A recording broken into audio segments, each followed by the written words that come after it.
Elle repoussa inutilement la comparaison amère de cet amour oublié avec l'amour nouveau qui la tentait.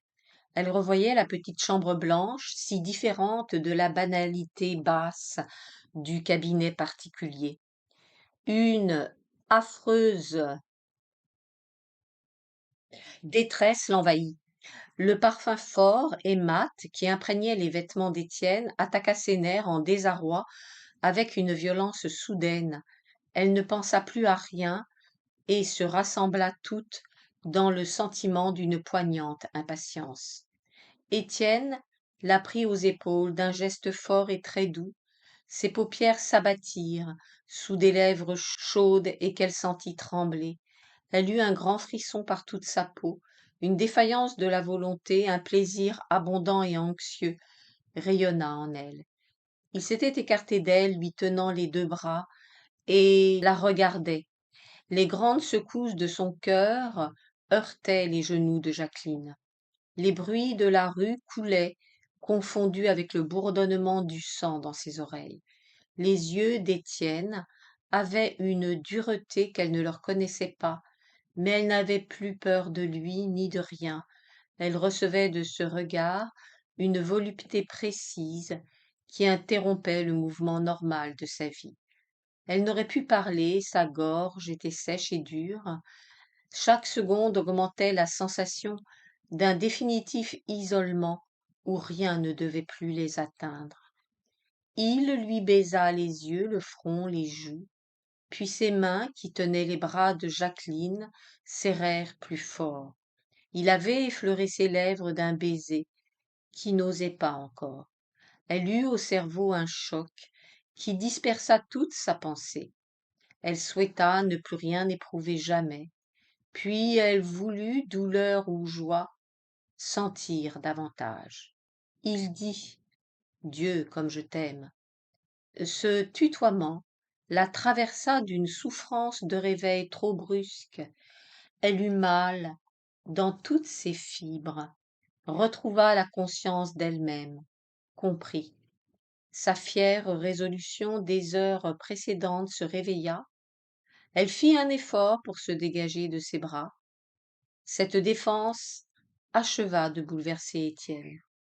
Il se leva et, la rejetant au fond de la bergère, il appuya sa bouche sur la sienne.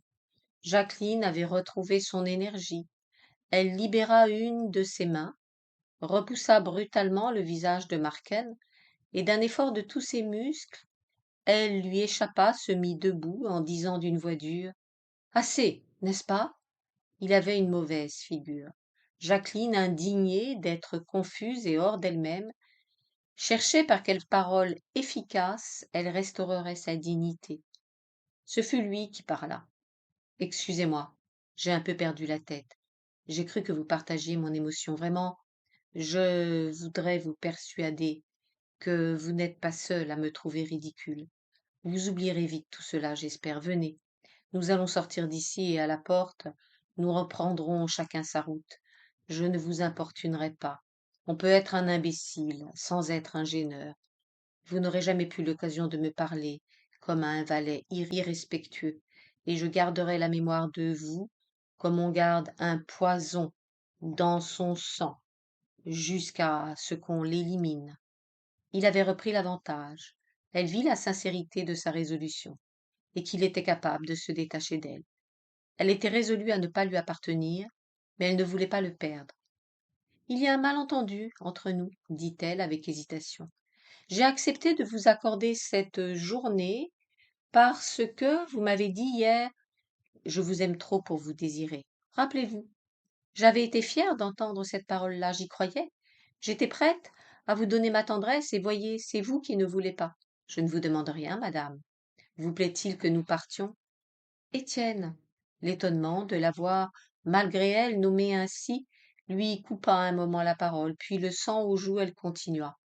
Vous refusez mon affection, dites-le. Je veux vous l'entendre dire. Après cela, nous partirons. Ne parlons plus de tout cela. Nous nous sommes trompés l'un et l'autre, voilà tout. Nulle explication n'expliquera rien. Venez-vous? Eh bien non, je reste. Il faut nous comprendre pour être bien certains, en nous séparant, de n'avoir pas détruit une magnifique chose. Elle s'assit sur la bergère. Il demeura debout, en une attitude de déférence moqueuse. Nous avons mieux à faire, commença Jacqueline qui parlait avec lenteur pour se donner du temps, que d'installer une liaison comme toutes les autres avec des jalousies, l'inévitable lassitude, le regret, le train ordinaire de ces choses enfin. J'ai eu, vous le savez, de l'antipathie pour vous, puis de la méfiance. Vous m'avez contrainte à être votre amie. Nul doute que je ne vienne à vous aimer bien davantage encore. Mais ce ne sera que si vous me persuadez que vous n'êtes pas pareil aux hommes qui m'ont dit les mots que vous dites. Moins bien. Oh, tellement moins bien, mais enfin, je vous admire à cause de la puissance que je sens en vous, puissance sur autrui, sur vous-même. Me suis-je trompée? N'avez-vous de volonté que pour votre plaisir? Si c'est ainsi, vous avez raison. Il faut nous séparer.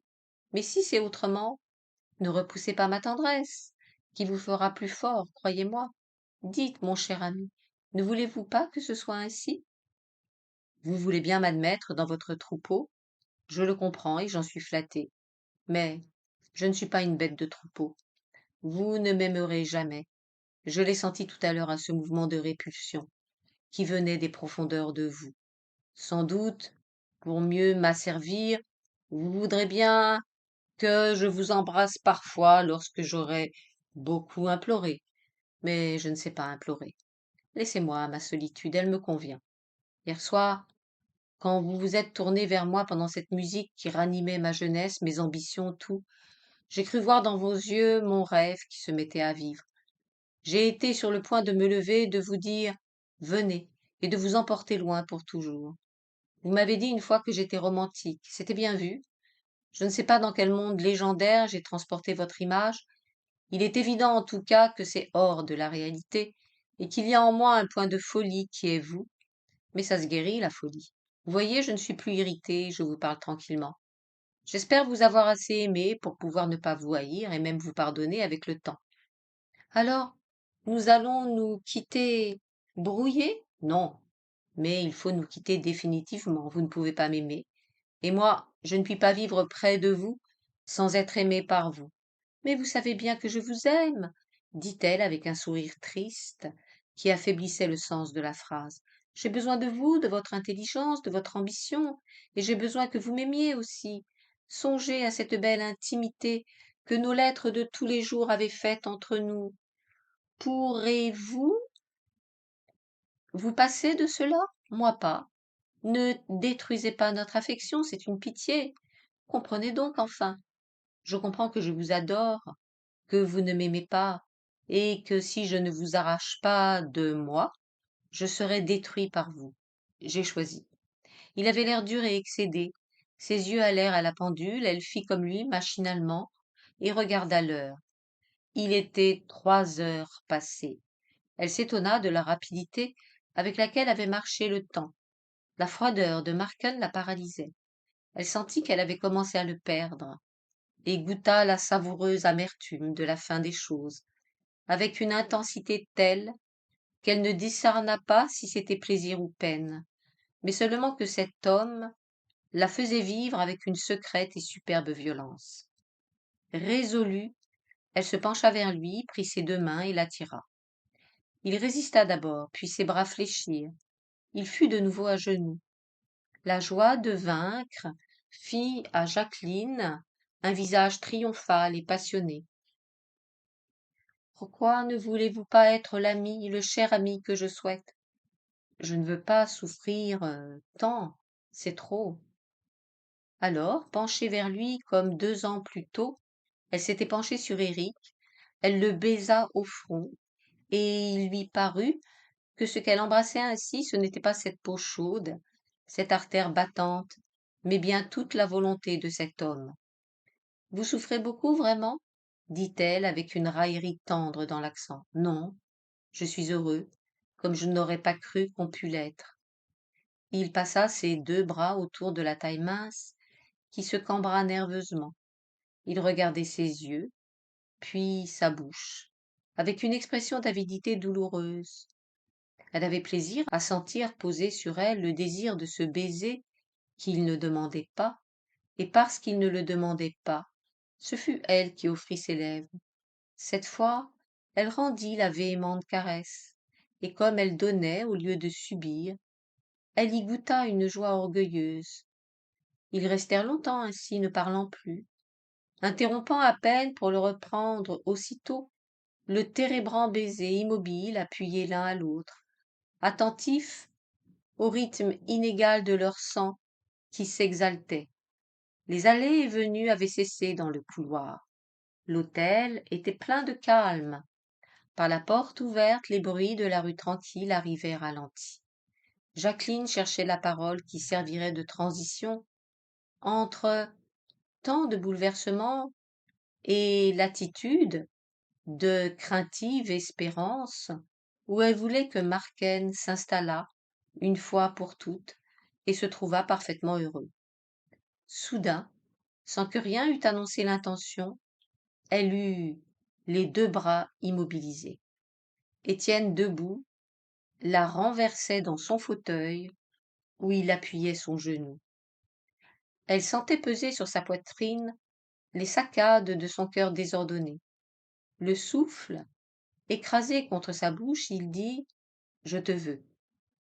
Et elle comprit qu'il lui fallait toute sa force à se défendre. Mais elle restait sûre d'elle-même très complètement. Elle savait bien maintenant que quoi qu'il advînt, elle le tenait, qu'il serait vaincu. Elle serrait les dents, toute contractée, calme et résolue, suivant, avec une lucidité complète, les mouvements du tumulte intérieur qui bouleversait Étienne aux convulsives pressions des mains qui lui tenaient les bras. Ce geste qui broyait était comme une interrogation éperdue qui sollicitait sa faiblesse. Mais elle n'avait point de faiblesse, elle attendait, sans ridiculisante tentative pour se dégager. L'instant où un seul mouvement efficace suffirait à lui rendre sa liberté d'action. Il lâcha un de ses bras. Preste, sûre de soi, déplaçant un peu sa tête, elle interposa sa main entre leurs bouches. Il la mordit à la paume, sans violence, mais de toute sa force. Elle l'écarta en disant « Mon ami, je vous supplie ». Et sa voix suppliait en effet. Elle était maîtresse de la situation, sans hâte ni colère, désireuse seulement de se tirer avec élégance de l'instant difficile. Il obéit. Elle fut débarrassée du poids de la poitrine palpitante. Il était debout devant elle avec un visage bouleversé, tremblant tout entier. Elle se leva aussi, mit les deux mains à ses cheveux dérangés, cherchant des yeux le miroir. Un de ses peignes était tombé. Elle tourna autour de la bergère, l'aperçut à terre, le ramassa, et tandis que la taille creusée, les bras en l'air, elle remettait sa coiffure en ordre, elle eut la vision du domestique qui balayait cette pièce chaque matin, et retrouvait sur le tapis les peignes qui s'échappent des chignons bousculés dans le désarroi des heures amoureuses et qu'on oublie de chercher en s'en allant.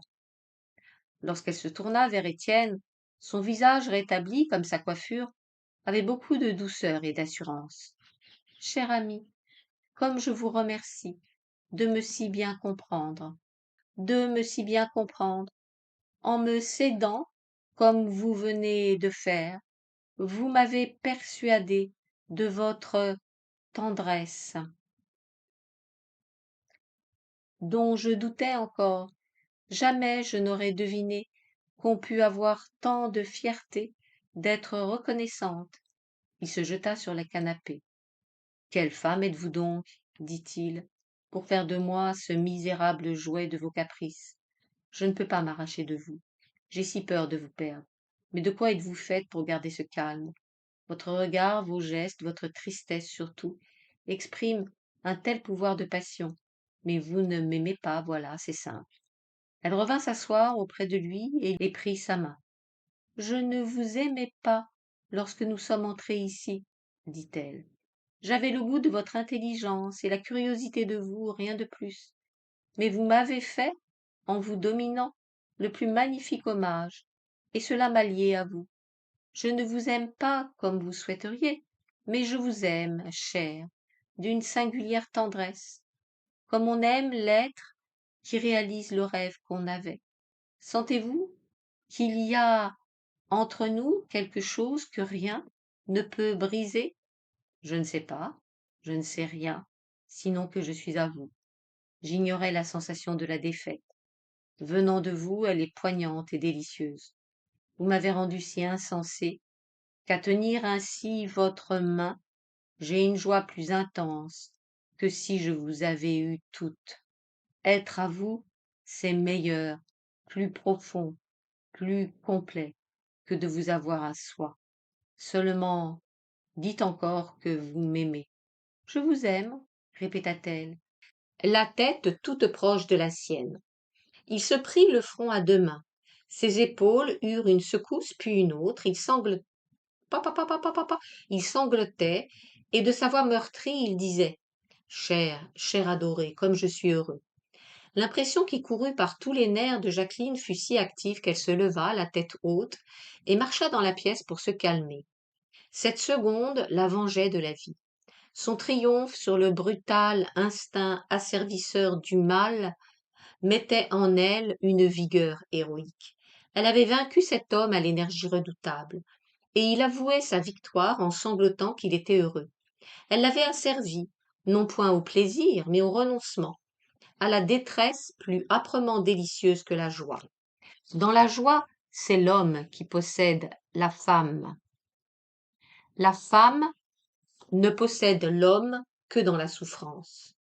Celui-là lui appartenait. Il collaborait à sa volonté.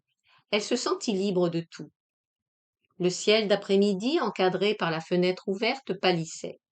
Le soleil commençait à descendre. Un souffle d'air rafraîchi et qui avait passé sur des feuilles sèches gonfla les mousselines des rideaux et vint mourir sur le front de Jacqueline.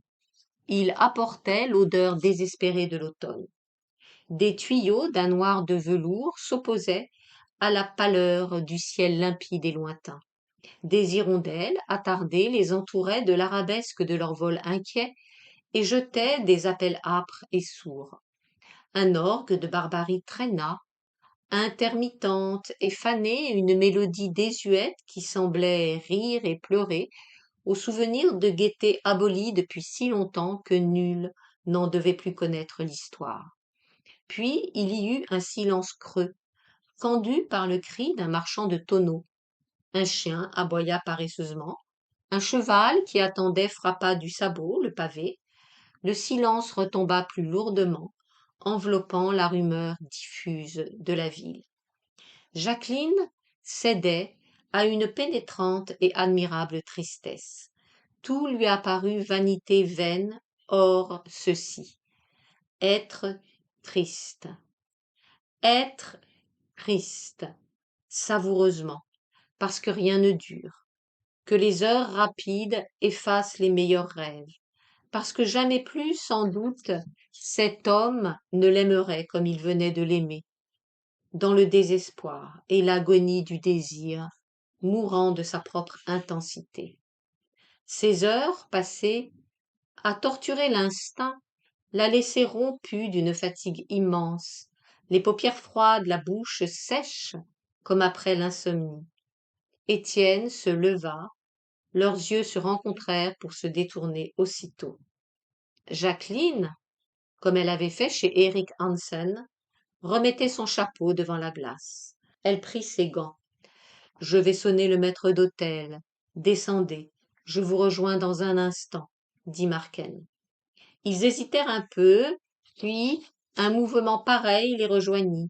Ils s'embrassèrent durement, les dents cruelles, mettant l'un et l'autre dans ce baiser l'amertume et l'angoisse du regret. Jacqueline ouvrit la porte et s'en fut seule par les couloirs. En chemin, elle subit les mines insolentes des domestiques qu'elle rencontrait.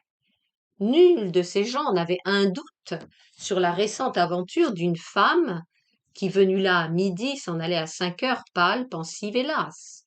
Le commentaire grossier qu'elle percevait revivifia sa fierté. Ses valets n'étaient pas seuls inaptes à deviner la beauté des moments qu'elle venait de vivre. Qui donc eût admis qu'elle sortît pure d'un pareil risque? C'était ainsi pourtant.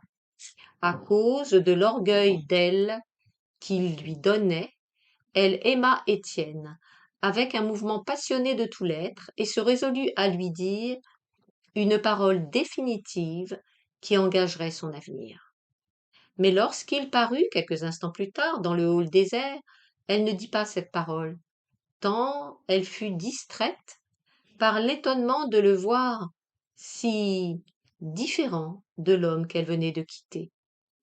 Il avait retrouvé l'expression de sécheresse insolente qu'il gardait dans les milieux hostiles, où sa combativité se tenait en éveil, la bouche dure, le regard encore brillant des larmes récentes, mais chargé d'ironie hautaine, disait la reprise de soi d'un être qu'on peut troubler, mais qu'on ne vainc pas. Sourdement inquiète, Jacqueline le laissa appeler un fiacre qui passait dans l'avenue et y monta, ne sachant que dire. Vous rentrez chez vous, je pense, demanda-t-il d'un ton bref. Oui, et vous? Où allez-vous? Il eut un rire court, un regard dont l'audace outrageait. Ça vous intéresse ou je vais parbleu? Où voulez-vous que j'aille? Je vais. Et d'un mot bas, qu'elle comprit à peine, il indiqua où il allait. Il donna l'adresse au cocher, salua et partit. Le fiacre roulait lentement.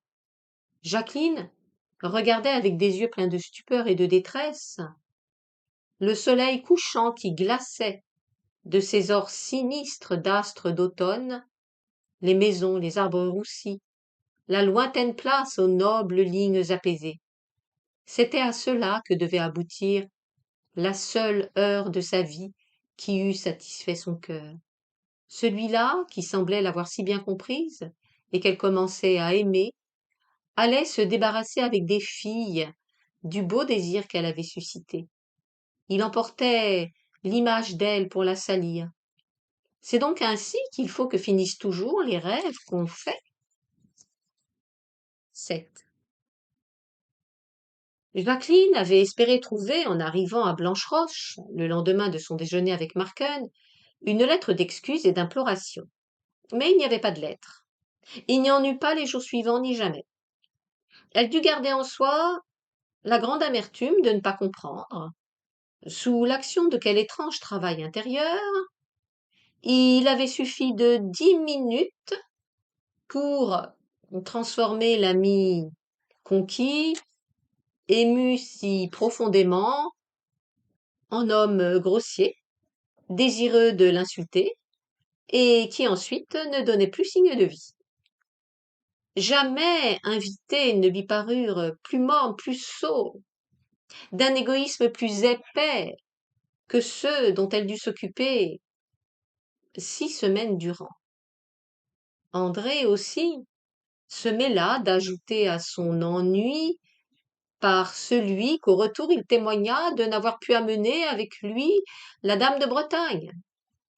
Jacqueline, qui avait besoin de s'intéresser à quelque chose, s'intéressa à cette mélancolie. Elle fut affectueuse. Débarrassés de leurs hôtes à mi-novembre, ils eurent au coin du feu de longues causeries moroses et presque tendres. Ensemble, ils examinèrent l'absurdité de la vie, l'ennui des plaisirs mondains, le vide de la plupart des sentiments. Après ces importantes constatations, ils en vinrent à se féliciter mutuellement sur l'agrément solide que leur donnait leur amitié sauvée des orages. Cela ne les remit pas de bonne humeur, mais ils en furent rapprochés. Lorsque 15 jours plus tôt qu'elle, M. Desmoustiers revint à Paris, il eut en quittant Jacqueline une petite émotion délicate qu'elle partagea. Seule, à Blancheroche, elle cultiva son spleen avec un soin savant, bien résolue d'abord à faire attendre ce pardon que Marken n'avait pas demandé. Elle adoucissait chaque jour les termes de la réponse qu'elle entendait faire à la lettre qu'il devait écrire. Les âpres ironies du début, la mélancolie des abusés, la clémence finale lui encombraient la pensée. Elle s'affirmait que bientôt elle ne songerait plus à Étienne. Sa dignité lui en imposait l'obligation. Elle se préparait à cet oubli en y pensant sans cesse. Elle avait aussi une impression qui l'affaiblissait. Pour qu'il eût retrouvé si vite après les baisers, la douceur, l'espoir offert, sa mauvaise personnalité cynique, il fallait qu'elle se fût trompée, en croyant avoir une telle prise sur lui. Se souvenant des infidélités d'André, de sa rupture avec le petit poète, de l'oubli d'Eric Hansen, des fins piteuses de tant de flirts ébauchés, elle se persuadait qu'il y avait en elle quelque manque d'énergie vitale qui la rendait impropre à exciter un de ces grands sentiments complets qu'elle souhaitait, comme elle avait souhaité, tout aussi vainement, faire d'elle-même un être libre, puis secourir la douleur humaine. Elle ne pouvait être ni adorée, ni bienfaisante. Et la certitude de son incapacité à se réaliser s'insinua en elle et la rendit misérable. Elle chercha dans la musique un rappel de cette énergie ambitieuse de bien faire qui, à Bayreuth, l'avait poussée vers Éric et Léonora, dans l'espoir d'une vie supérieure, et vers André, dans l'espoir d'une vie ardente. Mais elle ne retrouva rien de la belle exaltation. Quand elle désespérait de cette reconstitution d'elle-même, qu'elle essayait de tirer des accords héroïques de Siegfried, elle jetait la partition et prenait celle de Tristan. Pendant des heures, elle jouait le troisième acte, l'acte de l'attente, du désir vénéneux, de la mort amoureuse et libératrice, et s'y brisait les nerfs. Cette musique-là ne manquait pas à faire son office. Dès les accords sourds qui montrent l'immensité désespérante et vide de la mer, le souvenir d'Étienne s'imposait plus fort, et il se rapprochait à mesure que s'approfondissait le drame du désir mortel. Elle voyait, tout contre elle, ces yeux extraordinaires qui parlaient comme une voix brûlante, renaient comme des mains avides, se posaient comme des baisers voraces, ces yeux qui un moment avaient été siens et qui maintenant devaient exercer sur d'autres leur pouvoir dominateur.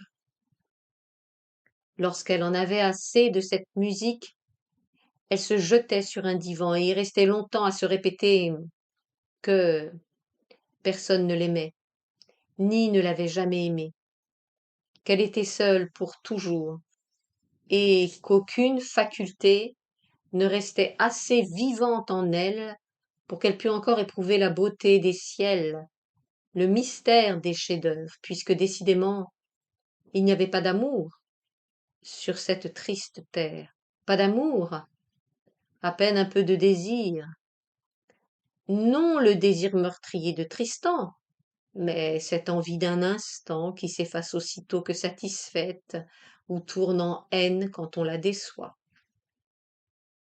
À peine rentrée à Paris, elle prit un refroidissement et dut se coucher, avec un gros accès de fièvre. Le malaise empoisonné de la grippe, qui décourage le plus solide entrain vital, agit sur elle comme un désastre. Elle eut l'espoir de mourir du mal qu'elle avait à la tête, défendit sa porte, ne reçut même pas Léonora qui venait chaque jour prendre de ses nouvelles. On n'ouvrait pas les rideaux de sa chambre. Toute une semaine, elle resta dans l'obscurité, n'allumant l'électricité que pendant la visite du médecin ou pour prendre un cachet, boire une tasse de lait, entrer dans sa baignoire et en sortir. Le docteur lui trouva une dépression démesurée à son état. Il lui donna de la strychnine à haute dose et lui fit des injections de cacodylate. L'énergie de la médication réussit. Un matin, elle eut envie de se lever, de manger, regretta d'avoir un peu maigri, encore que cette maigreur et sa pâleur augmentée lui fissent ce regard d'au-delà et de dangereuse lassitude qu'on voit aux belles jeunes femmes qui viennent d'être malades. Elle ne toussait plus. On l'autorisa à recommencer les douches froides dont elle avait l'habitude, Elle prit du jus de viande et sentit qu'elle était guérie, reposée, curieuse des visages amis, des concerts, et qu'elle désirait se commander des robes. L'activité lui revenait. Elle pensa affectueusement à ses pauvres. La note mensuelle du marchand de vin qui nourrissait la mère Gambier lui rappela cette excellente dame, et du même coup le petit peintre, dont elle avait si bizarrement fait la connaissance. Pendant 5 minutes, elle se demanda ce qu'il devenait. Puis, dans un moment de sincérité, elle reconnut que ce n'étaient ni les bons Audichans, ni Léonora, ni son couturier, ni ces miséreux, mais bien Étienne qu'elle souhaitait rencontrer, afin de savoir si décidément tout était fini entre eux. Depuis la strychnine, le cacodilate et le jus de viande, elle ne croyait plus à leur rupture définitive. C'est aujourd'hui, n'est-ce pas, l'inauguration au Petit Palais? Irez-vous? Dit-elle à son mari en déjeunant un matin. Oui, il doit y avoir du bel objet dans cette collection. J'ai rencontré Marken, qui est allé pendant qu'on installait. Il m'a parlé de livres extraordinaires. Venez avec moi, ça vous amusera. Vous êtes très bien aujourd'hui. Il ne vous reste de la grippe que juste assez de noir sous les yeux pour avoir l'air un peu tendre. Vous êtes bien jolie, madame, comme on va vous le dire. Moins qu'on ne vous dira que vous êtes beau, répondit-elle avec un air de paresse câline que prennent les femmes sous la flatterie. Hélas, pauvre de moi, dites vraiment, Jacqueline, croyez-vous que je vieillirai un jour? Je me demande ça parfois. Je suis d'ailleurs bien décidée à ce qu'il n'en soit rien. Mais quand même, on n'est jamais sûr. Non, vous ne vieillirez pas, et je vais vous dire pourquoi. Vos yeux ont reflété tant de regards de femmes éprises que nul ne pourra jamais y aller voir sans risquer de perdre un peu la tête. Ce sont des étangs perfides, pleins de noyés qui appellent les passantes. Mauvaise. Vous pourrez bien vous y regarder sans risque dans mes pauvres yeux. Mais André, au contraire, j'y risquerais infiniment si je m'y risquais. Aussi, je ne voudrais pas aventurer notre amitié à quoi je tiens tant. Vous souvenez-vous combien j'ai été insupportable et ridicule avant de savoir quel ami exquis j'avais en vous? Oh non, je ne vous ai jamais trouvé ridicule, il s'en faut. Même, je vous avoue que votre méchanceté est un de mes chers souvenirs. J'ai eu la mégalomanie d'imaginer que vous m'aviez aimé passionnément, et je ne renoncerai pas volontiers à cette idée-là. Je vous suis reconnaissant de cela, presque autant que du bonheur que vous m'aviez donné. Et puis, et puis, j'ai compris qu'il appartenait à la femme unique que vous êtes de créer entre nous ce sentiment d'amitié trouble, à base de désir de ma part, ne vous y trompez pas, et fait chez vous d'indulgence, de souvenirs, et par moments d'un peu d'émotion, qui met dans ma vie une saveur extraordinaire, de sorte que vous êtes content ainsi. Oui, avec la pointe d'amertume nécessaire à toute jouissance fine. Et vous, êtes-vous contente? Moi, je trouve que vous êtes le seul homme avec qui on puisse vivre, tant vous avez de tact et d'esprit. Je suis parfaitement votre amie. Je le sais, chérie, tout ce qui vient de vous est parfait. La joie de votre amour l'a été, le regret aussi de l'avoir perdu, et l'étrange plaisir de notre amitié. À aucune époque de notre vie je ne vous ai, je crois, mieux aimé. Et vous n'êtes pas jaloux, naturellement. Je ne me permets pas de m'interroger là-dessus. De quel droit? Vous avez dit un jour que c'était le droit de l'homme. Ai-je dit ça? En tout cas, ce ne serait que lorsque l'homme possède la femme, et non lorsqu'il l'a perdue par sa stupidité. Mais pourquoi ne pas l'avouer après tout? Oui, je suis jaloux, car oui, je suis jaloux, car je sais qu'on vous aime, et je vois que ce n'est pas pour vous déplaire, mais je vous connais si bien. Vous êtes incapable de vous risquer tout entière dans une petite histoire de flirt. Il faudrait que vous aimiez, Et cela, vous croyez que c'est impossible? Non, mais très improbable. La femme que vous êtes devenue, depuis la désillusion dont j'ai été cause, vous a révélé à vous-même, ne peut aimer qu'un homme assez fort pour être son maître et résolu à se comporter en esclave.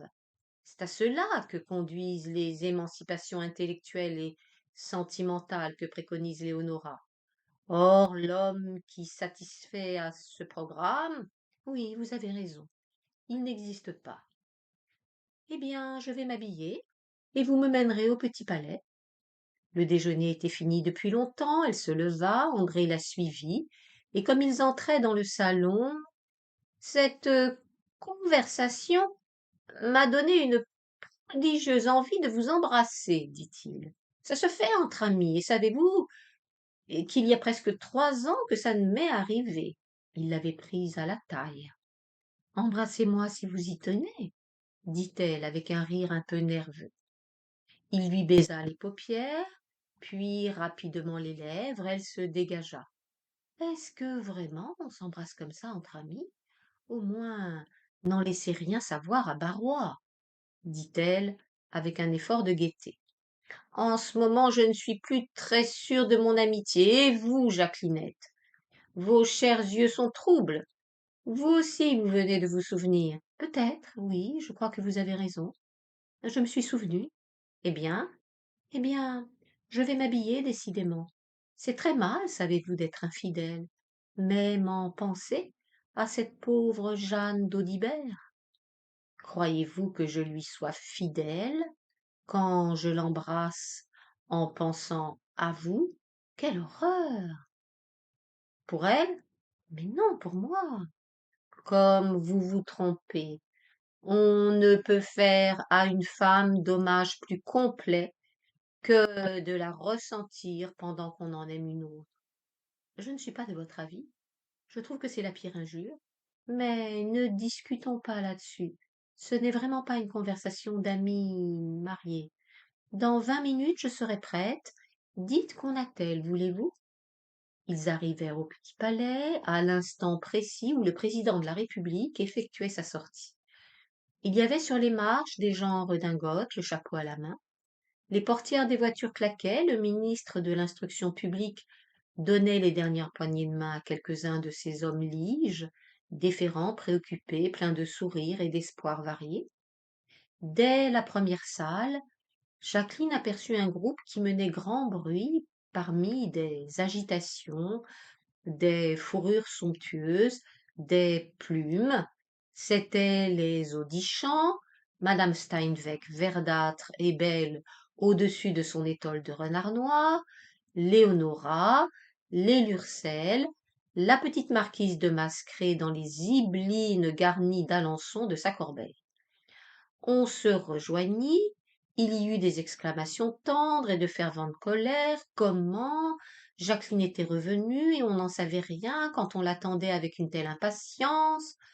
On s'informa de sa grippe avec sollicitude, elle répondit rapidement, puis changeant de sujet, demanda des nouvelles récentes, car elle n'était plus au courant de rien, n'ayant guère écrit ni reçu de lettres pendant les dernières semaines de son séjour à Blancheroche.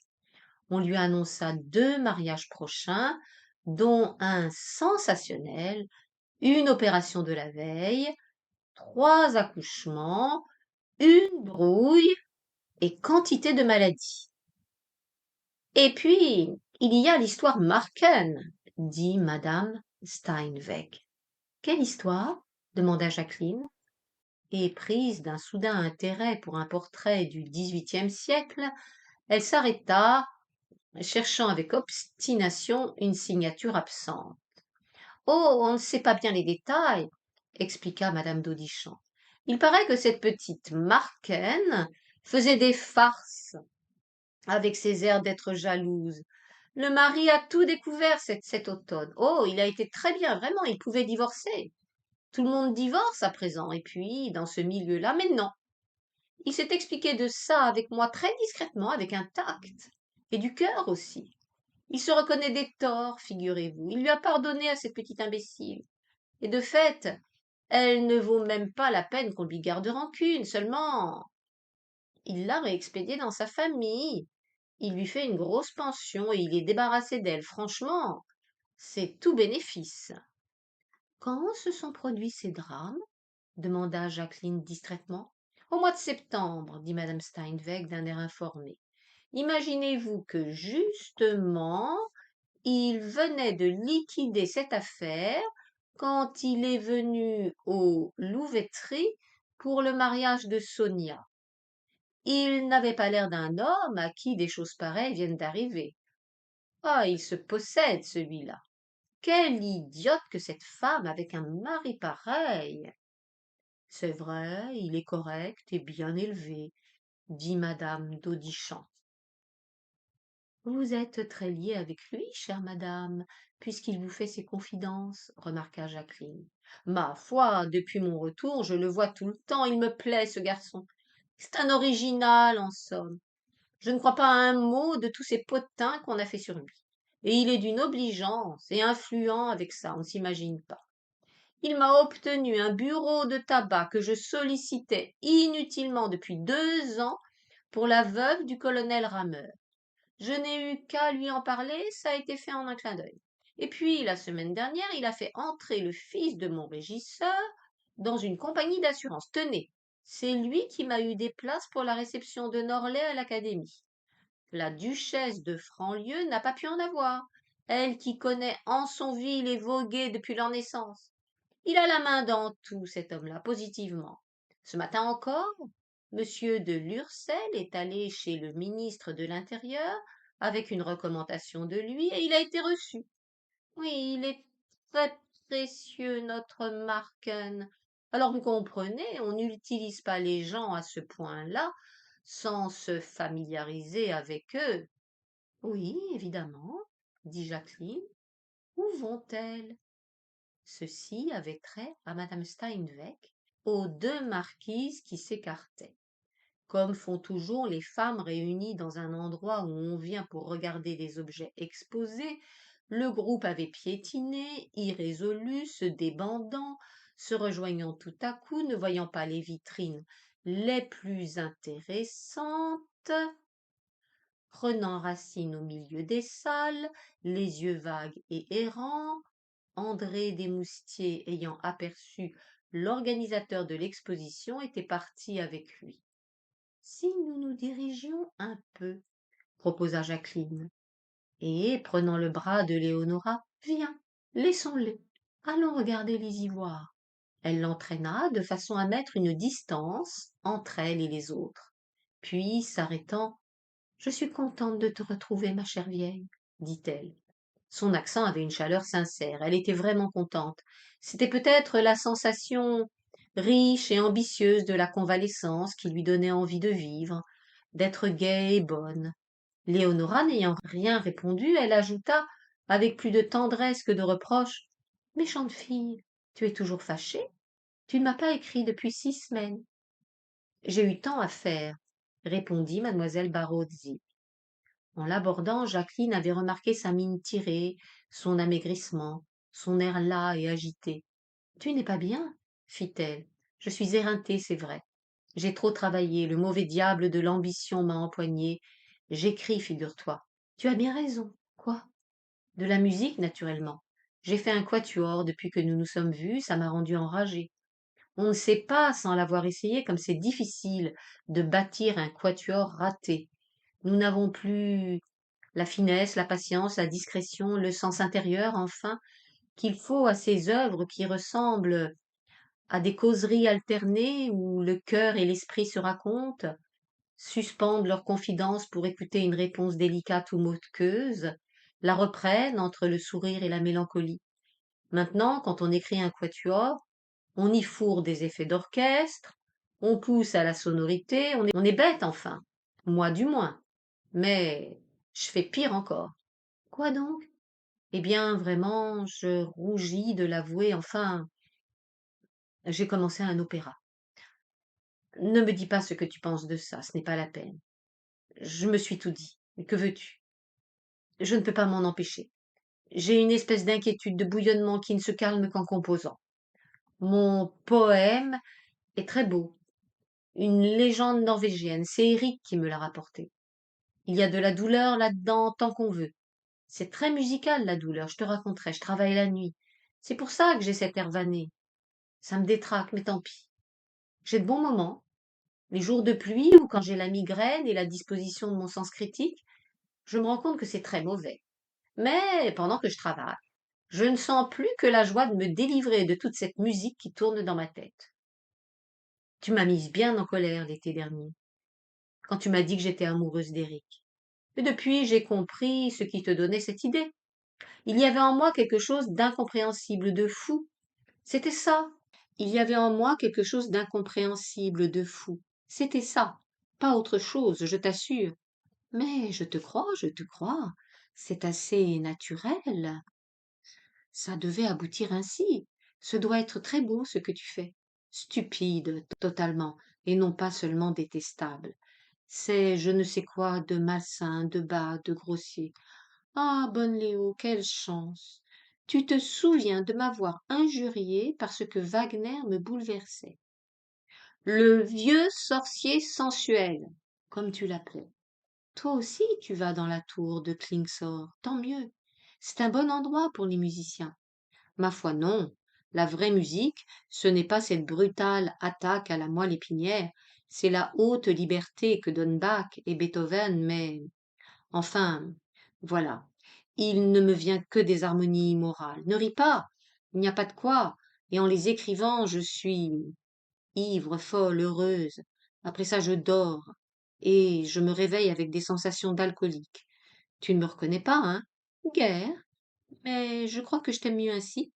Nous pourrons peut-être nous comprendre, enfin. Est-ce que tu as renoncé aussi aux théories sur l'indépendance, la responsabilité, toutes ces grandes machines? Certes pas. Je pense de même, je vis de même, et je continuerai. Oui, dit Jacqueline d'un ton qui concentrait en soi tout le doute. Es-tu contente au moins maintenant que tu as trouvé la passion dont tu avais besoin?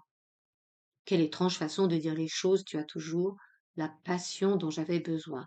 Dame, c'en est bien une, rien n'y manque. Tu as même des remords. Qui est-ce, ce jeune homme qui te salue? Il me semble que je connais sa figure. Mais oui, c'est ton amoureux, Roustan, le peintre, tu sais bien. C'est vrai, je ne me rappelais plus sa tête. Et puis, il est habillé comme tout le monde, ça le change prodigieusement. Je crois qu'il a bien envie de venir causer, c'est ça. Le voilà qui s'amène. Il suit son instinct, ce garçon-là. Tiens, il connaît les Audichans. Elle s'était arrêtée. Madame d'Audichant, suivie du jeune homme, s'approcha. Ma chère Jacqueline, laissez-moi vous nommer monsieur Roustan, un peintre du plus grand talent. Il vient de commencer mon portrait, c'est d'une ressemblance, vous verrez. Mais je connais monsieur, je l'ai rencontré déjà chez une vieille personne qui est notre amie commune, dit Jacqueline avec un grand sérieux. Qu'est-ce encore que cette histoire? S'écria madame d'Audichant. Pourquoi m'avez-vous demandé de vous présenter à madame Desmoustiers puisque vous la connaissez? Jacqueline tira le peintre de l'embarras convulsif où elle l'avait mis, en donnant une version fort arrangée de leur rencontre. À son tour, madame d'Audichant expliqua que, sur la recommandation de Marken, Roustan était allé en octobre aux Louveteries pour essayer le portrait de madame Steinweg et qu'il en avait fait une telle merveille que M. d'Audichant lui avait immédiatement commandé celui de sa femme.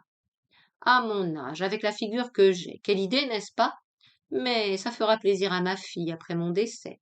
Du reste, je ne me repens pas d'avoir consenti.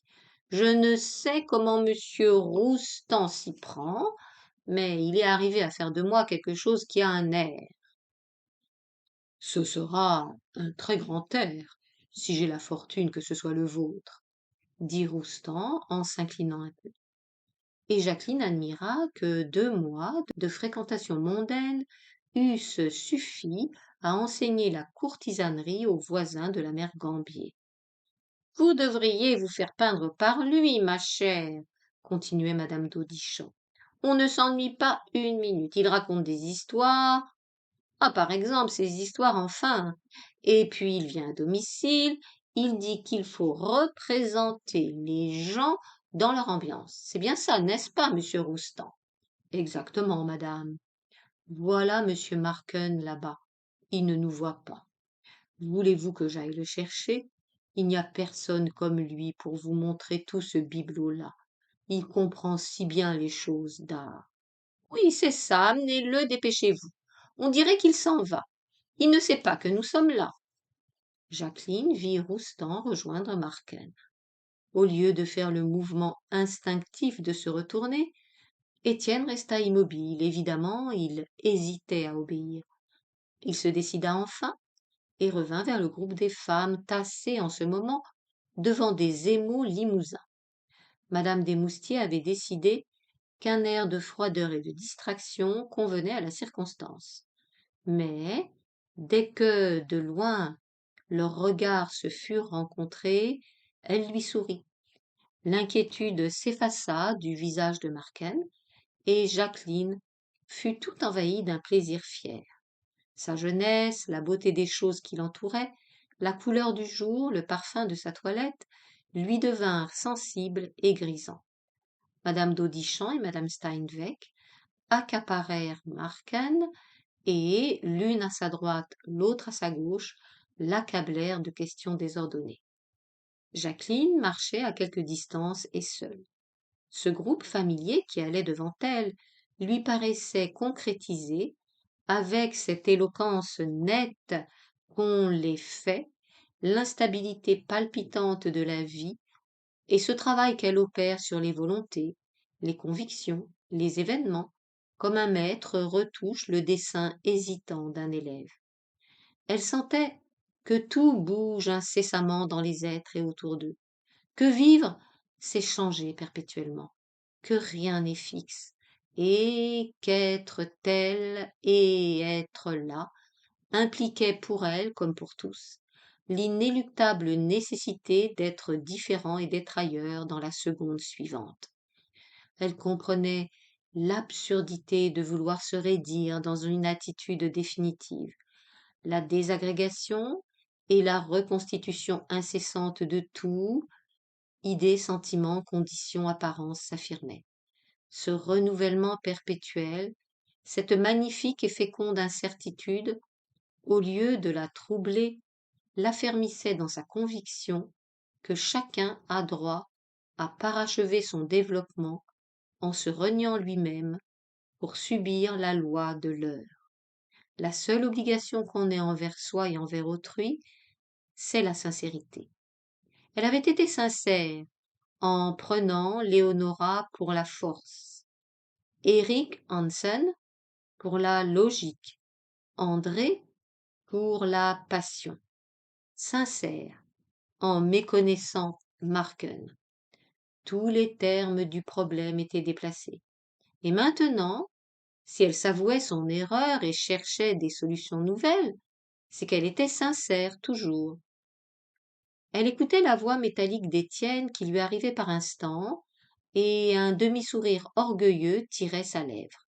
Tout à coup, elle s'arrêta, s'appuyant à l'angle d'une table.